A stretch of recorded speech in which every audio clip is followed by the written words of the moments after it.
Dear students, welcome to my channel. আজিৰ ভিডিঅ'টোত আমি ষ্টাডি কৰিম electric field due to multiple charges মানে বহুত চাৰ্জৰ কাৰণে ইলেক্ট্ৰিক ফিল্ডৰ ইণ্টেন্সিটি কেনেকৈ কেলকুলেট কৰে সেইটোৰ বিষয়ে ষ্টাডি কৰিম। ইয়াৰে আগৰ ভিডিঅ'টোত মই লাষ্ট টপিকটো কৈছিলোঁ এটা চাৰ্জৰ কাৰণে ইলেক্ট্ৰিক ফিল্ড ইণ্টেন্সিটি কেনেকৈ কেলকুলেট কৰে। ইয়াৰে আগৰ ভিডিঅ'টোত আছিল ছাপ'জ ইয়াতে এটা চাৰ্জ ল'লোঁ কিউ আৰু ইয়াৰ পৰা কিবা ডিষ্টেঞ্চ দূৰত আৰ ডিষ্টেঞ্চ দূৰত এটা পইণ্টত ইলেক্ট্ৰিক ফিল্ড কেলকুলেট কৰিব লাগে। তো তাৰ কাৰণে প্ৰচিডিউৰ কি আছিল, ইয়াতে তুমি কিউ নট চাৰ্জো প্লেচ কৰি পেলাই ইলেক্ট্ৰিক ফিল্ড কেলকুলেট কৰিব পাৰা, নতুবা চিম্পলি ডেফিনেশ্যনৰ একৰ্ডিং ইয়াতে 1 কুলম চাৰ্জ প্লেচ কৰিলোঁ আৰু কিউ আৰু 1 কুলমৰ মাজৰ ফ'ৰ্চটো কেলকুলেট কৰিলোঁ আৰু সেই ফ'ৰ্চটোকে আমি ইলেক্ট্ৰিক ফিল্ড ইণ্টেন্সিটি বুলি কওঁ।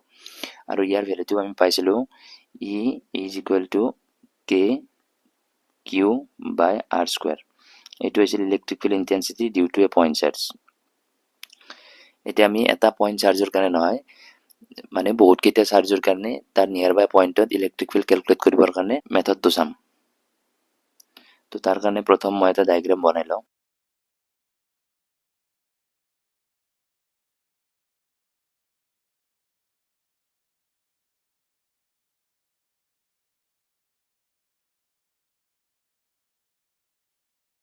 তো ইয়াতে এটা মই ডায়েগ্ৰাম কনচিডাৰ কৰিলোঁ আৰু ইয়াতে যদি চোৱা ইয়াতে টোটেল 4টা চাৰ্জ কনচিডাৰ কৰিছোঁ, Q1, Q2, Q3 and Q4। আৰু এই 4টা চাৰ্জৰ পৰা কিবা ডিষ্টেঞ্চ দূৰত ইয়াতে এটা পইণ্ট এটা আছে আৰু এই পইণ্টটোতে আমি নেট ইলেক্ট্ৰিক ফিল্ড কেলকুলেট কৰিব লাগে। আৰু এই পি পইণ্টলৈ ডিষ্টেঞ্চখিনি মেনশ্যন কৰা আছে, Q1ৰ পৰা পি পইণ্টলৈ ডিষ্টেঞ্চখিনি R1P, 2ৰ পৰা এইখিনি পি লৈ R2P, ঠিক তেনেকৈ 3ৰ পৰা এখানি R3P আৰু 4ৰ পৰা R4P, এনেকুৱাকৈ ডিষ্টেঞ্চখিনি মেনশ্যন কৰা আছে। এতিয়া এই পইণ্টটোত নেট ইলেক্ট্ৰিক ফিল্ডত কণ্ট্ৰিবিউট কোনে কোনে কৰিব, এই চাৰ্জটোৰ কাৰণে এখন ইলেক্ট্ৰিক ফিল্ড আহিব, নেক্সট Q2ৰ কাৰণে আহিব, Q3ৰ কাৰণে আহিব আৰু Q4 আহিব। আৰু যদি চোৱা ইলেক্ট্ৰিক ফিল্ড বা ইলেক্ট্ৰিক ফিল্ড ইণ্টেন্সিটি বেলেগ একো নহয়, এইটো হ'ল ফ'ৰ্চে। যিটো পইণ্টত ইলেক্ট্ৰিক ফিল্ড ইণ্টেন্সিটি কেলকুলেট কৰিব দিয়ে সেই পইণ্টটোত আমি 1 কুলম চাৰ্জ প্লেচ কৰি ফ'ৰ্চবোৰ কেলকুলেট কৰিব লাগে। তো এতিয়া পি পইণ্টটোত নেট ইলেক্ট্ৰিক ফিল্ড লাগে, তো নেট ইলেক্ট্ৰিক ফিল্ডত কোনে কণ্ট্ৰিবিউট কৰিব, Q1এ 1 কুলমৰ ওপৰত এটা ফ'ৰ্চ লগাব আৰু সেই ফ'ৰ্চটোক আমি E1 বুলি মেনশ্যন কৰিম। ঠিক তেনেকৈ Q2এ এইটো 1 কুলমৰ ওপৰত ফ'ৰ্চ লগাব, সেইটোক E2 বুলি মেনশ্যন কৰিম। Q3এ লগোৱা ফ'ৰ্চটোক 1 কুলমৰ ওপৰত লগোৱা ফ'ৰ্চটোক আমি E3 বুলি মেনশ্যন কৰিম আৰু Q4এ লগোৱা ফ'ৰ্চটোক E4 বুলি মেনশ্যন কৰিম। গতিকে এইবোৰ ফ'ৰ্চে হয়।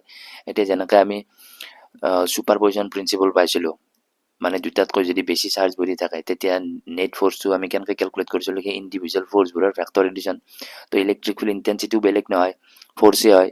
গতিকে ইয়াতেও নেট ইলেক্ট্ৰিক ফিল্ড কেলকুলেট কৰিবৰ কাৰণে ইণ্ডিভিজুৱেল ইলেক্ট্ৰিক ফিল্ডবোৰ এড কৰি দিলে হ'ল। তো এতিয়া আমি চাওঁ সেই ইলেক্ট্ৰিক ফিল্ডবোৰৰ ডিৰেকশ্যন কি হ'ব। ডিৰেকশ্যন এতিয়া যদি চোৱা প্ৰথম Q1ৰ কাৰণে যদি আমি চাওঁ, তো Q1 এইটো চব ইয়াতে চাৰ্জবোৰ আমি পজিটিভে কনচিডাৰ কৰিছোঁ। এতিয়া পজিটিভ যদি হয় ইয়াতে 1 কুলমটোতো আমি পজিটিভে ল'ম।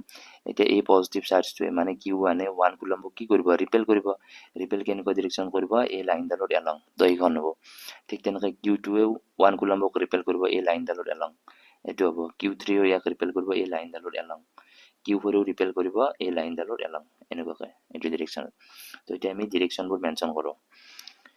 তো Q1এ পি পইণ্টত ইলেক্ট্ৰিক ফিল্ডত ডিৰেকশ্যন এইটো ডিৰেকশ্যন দিব। এইখন ফিল্ডৰ নাম দিলোঁ U1।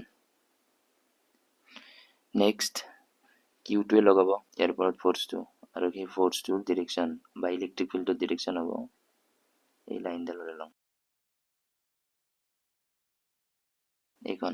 এইখন ফিল্ডৰ নামটো আমি E2 বুলি মেনশ্যন কৰিম। নেক্সট আহিল Q3 কেনেকুৱা ডিৰেকশ্যনত লগাব, Q3 এইটো ডিৰেকশ্যনত লগাব আৰু এই ফিল্ডখনক আমি E3 বুলি মেনশ্যন কৰিম। আৰু ফাইনেলি আহিব Q4ৰ কাৰণে কি হ'ব, এইখন হ'ল E4। গতিকে এনেকৈ ইণ্ডিভিজুৱেল ফিল্ডবোৰ আমি মেনশ্যন কৰিলোঁ। এতিয়া net electric field at point P কি হ'ব, net electric field at point P, net electric field at point P, at point P এই নেট ফিল্ডখনক আমি EP বুলি মেনশ্যন কৰিব পাৰোঁ। EP ইজ ইকুৱেল টু হ'ব ইণ্ডিভিজুৱেল ফিল্ডবোৰৰ vector addition, E1 plus E2 plus E3 plus E4। এইটো হৈছিল ছুপাৰপজিশ্যন প্ৰিন্সিপল। আৰু ই মানে বেলেগ নহয়, ফ'ৰ্চে হয়। গতিকে ফ'ৰ্চবোৰ যেনেকৈ আমি ভেক্টৰ ডিজাইন কৰিছিলোঁ ঠিক তেনেকৈ ইলেক্ট্ৰিক ফিল্ডবোৰ আমি এড কৰিব পাৰোঁ। এতিয়া এইবোৰৰ আমি ভেলুবোৰ কেলকুলেট কৰিম। এতিয়া যদি আমি চাওঁ U1ৰ কাৰণে এইটো 1 নম্বৰ ইকুৱেশ্যন দিলোঁ, ইণ্ডিভিজুৱেল ফিল্ডবোৰ কেলকুলেট কৰোঁ। ইণ্ডিভিজুৱেল ফিল্ড U1ৰ কাৰণে হ'ব কে কিউ বাই আৰ স্কুৱেৰ আছিল যিকোনো পইণ্ট চাৰ্জৰ কাৰণে, বা কে জেগাত আমি লিখিব পাৰোঁ 1/4πε0 আৰু চাৰ্জ আছিল কিমান Q1 আৰু ছেপাৰেশ্যন আছিল R1P তাৰ ওপৰত স্কুৱেৰ হ'ব কে কিউ বাই আৰ স্কুৱেৰ হ'ল, আৰু ইয়াৰ ডিৰেকশ্যনটো হ'ব 1ৰ পৰা পিৰ ডিৰেকশ্যনত। তো ইয়াৰ ডিৰেকশ্যন যদি চোৱা 1ৰ পৰা যদি মই পিৰ ফালে আহোঁ সেই ডিৰেকশ্যনটো হ'ব মানে ডিছপ্লেচমেণ্ট যদি কভাৰ কৰোঁ সেই ডিছপ্লেচমেণ্টৰ ডিৰেকশ্যনটো হ'ব U1ৰ ডিৰেকশ্যন। তো ইয়াতে চিম্পলি মই R1P কেপ বুলি দিছোঁ। ঠিক তেনেকৈ E2 কিমান হ'ব, E2 is equal to 1/4πε0 Q2 by R2P square আৰু লগতে R2P কেপ। E3 হ'ব 1/4πε0 Q3 by R3P square R3P cap আৰু E4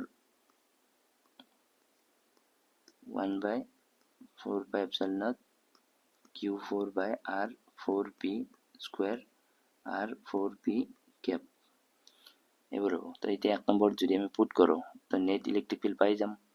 তো নেট ইলেক্ট্ৰিক ফিল্ডক আমি EP দ্বাৰা বুজাইছিলোঁ। EP এই ইণ্ডিভিজুৱেল ফ'ৰ্চবোৰ এড কৰিব লাগে। তো ইণ্ডিভিজুৱেল ফ'ৰ্চবোৰ আমি এড কৰোঁ মানে ফিল্ডবোৰ 1/4πε0 Q1 by R1P square R1P cap। Similarly এনেকুৱাকৈ আমি ফ'ৰ্থ টাৰ্মটোক লাগি এড কৰিম 1/4πε0 Q4 R4P square R4P cap। এতিয়া এইখিনি যদি মন কৰা তোমালোকে ইয়াতে কমন কি আছে 1/4πε0 কমন আছে আৰু বাকীবোৰতো এড হৈছে বা চাম হৈছে, সামেশ্যনে হয়। তো সামেশ্যন চিম্বলটো লগালোঁ। ইয়াতে ওপৰত আছে চাৰ্জ আৰু তলত এটা ডিষ্টেঞ্চ আছে, আৰু ডিষ্টেঞ্চটোত ইয়াতে এটা বস্তু ফিক্স আছে P2। তো ইয়াতে আমি লিখিব পাৰোঁ চাৰ্জটো ইয়াতে যিটো চেঞ্জ হৈছে I লিখিলোঁ R, ইয়াতে I টো চেঞ্জ হৈছে বা 1 2 3 এইবোৰ, আৰু P2 ফিক্স আছে RIP স্কুৱেৰ হ'ল, আৰু ইয়াতে হ'ব RIP কেপ। আৰু ইয়াতে ক'ৰ পৰা ইয়াতে আইৰ ভেলুটো আমি চেঞ্জ কৰিম 1ৰ পৰা আপ টু 4লৈ। তো এইটো হৈ গ'ল আমাৰ electric field, net electric field at point P। এইটো এতিয়া যদি ইয়াৰ আমি ডিৰেকশ্যন চাব লাগে, এইটো টোটেল ইলেক্ট্ৰিক ফিল্ডৰ মেগনেটিকটো হ'ল। এতিয়া ডিৰেকশ্যন যদি আমি চাওঁ তেতিয়া এই ইয়াতে আমি পেৰালোগ্ৰামটো কমপ্লিট কৰিব লাগিব। তো এতিয়া যদি পেৰালোগ্ৰাম কমপ্লিট কৰোঁ তো ইয়াতে চাবা এতিয়া আমি প্ৰথম কি কৰিম E1 আৰু E2ৰ এই ৰিজাল্টেণ্টটো কেলকুলেট কৰিম। আকৌ সেই ৰিজাল্টেণ্টটোৰ লগত E3 এড কৰি দিম। তাৰপিছত সেই দুটাৰ ৰিজাল্টেণ্টটোক আকৌ E4 লগত এড কৰি দিম। তেনেকৈ আমি টোটেল ইলেক্ট্ৰিক ফিল্ড পাই যাম।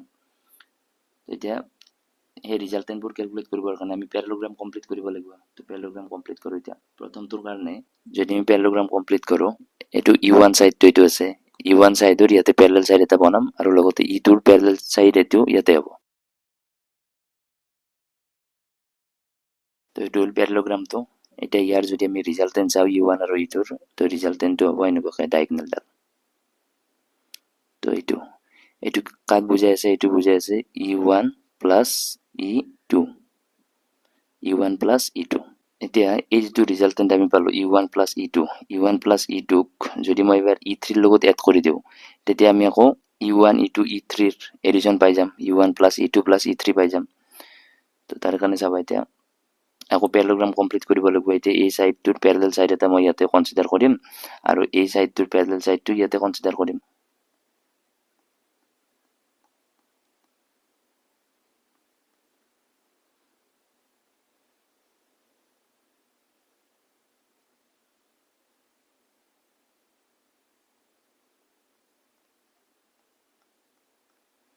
এইটো হ'ল। এতিয়া ইয়াৰ যিডাল ডায়েগনেল হ'ব সেই ডায়েগনেলডাল কেনেকুৱাকৈ যাব,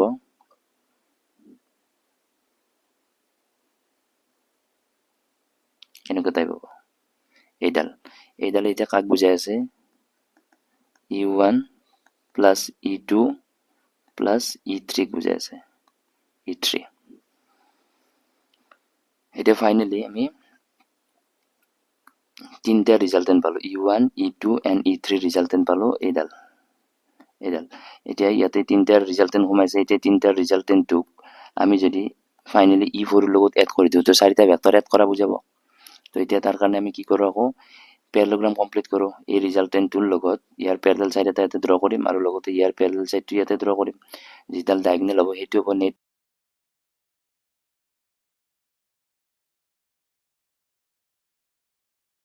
এতিয়া যদি আমি চাওঁ ফাইনেলি তো এতিয়া এই যিডাল ডায়াগনেল আমি কনচিডাৰ কৰিলোঁ বা ডায়াগনেলডাল যে পালোঁ এই ডায়াগনেলডালত কি সোমাই আছে E1 plus E2 plus E3 আৰু লগতে E4ও এড হৈ আছে গতিকে আল্টিমেটলি এইটো হ'ব আমাৰ resultant E1 plus E2 plus E3 plus E4 এইটো হ'ল net electric field at point P due to the four charges এতিয়া এইখিনি বস্তুকে যদি আমি n নাম্বাৰ অফ চাৰ্জৰ কাৰণে কনভাৰ্ট কৰিব লাগে তো ইয়াতে আমি লিখিব পাৰিম এইটো চাৰিটাৰ কাৰণে অলৰেডি গম পালোঁ for n number of charges for n number of charges electric field at any point এটো কি হ'ব 1/4 pi epsilon naught বাকি সামেশনটো ইয়াতে I is equal to 1 ৰ পৰা এবাৰ আমি n লৈকে তাক চেঞ্জ কৰিম আৰু ইয়াতে আহিব QI আৰু ইয়াতে RI P থাকিল P বা যিটো পইণ্টত লাগে আমাক তাৰপিছত ইয়াতে থাকিব RI P cap এইটো হ'ব আৰু in terms of position vector যদি আমাক লাগে পজিশন ইয়াতে RIP স্কোয়াৰ হ'ব in terms of position vector যদি আমাক লাগে তেনেহ'লে কি হ'ব E is equal to 1/4 pi epsilon naught summation I is equal to 1 to n বাকি ইয়াতে তো চাৰ্জৰ সেমই থাকিল এতিয়া ইয়াতে আহিব চাবা RIP হলে ইয়াতে RIP ক্যাপটো আমি কেনেকৈ ক্যালকুলেট কৰিম ইয়াতে আহিব ইনিশিয়াল পয়েন্ট I এৰ পৰা ফাইনাল পয়েন্ট P তাৰ মানে